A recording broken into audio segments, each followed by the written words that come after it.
સામાન્ય પ્રવાહ, વિજ્ઞાન પ્રવાહ અને ગુજસેટના આ જાહેર થયેલા પરિણામમાં ઉત્તીર્ણ થયેલા તમામ બાળકોને વિદ્યાર્થીનીઓને કોંગ્રેસ પક્ષ વતી ખૂબ ખૂબ અભિનંદન પાઠવું છું.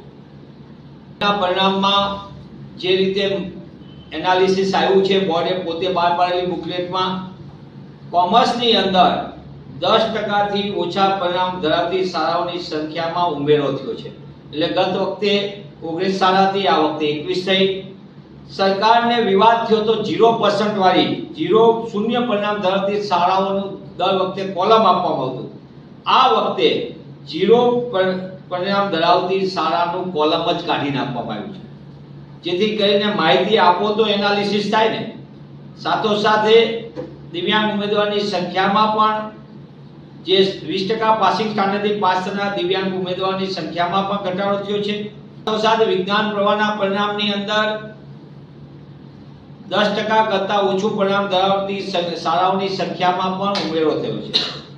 સૌથી ચિંતાજનક ક્વોન્ટિટી એજ્યુકેશનની વધે પણ જે ક્વોલિટીની આપણે વાત કરી છે તો ધોરણ 12 વિજ્ઞાન પ્રવાહમાં A1 ગ્રેડ મેળવતા વિદ્યાર્થીઓની સંખ્યામાં ઘટાડો થયો છે, મોટા પાયે ઘટાડો થયો. એટલે કે ગત વખતે A1 ગ્રેડમાં 1034 વિદ્યાર્થીઓ હતા, આ વખતે એ સંખ્યામાં મોટા પાયે ઘટાડો થઈને 831 માત્ર 831 વિદ્યાર્થીઓને સમગ્ર રાજ્યમાંથી A1 ગ્રેડ મળ્યો છે.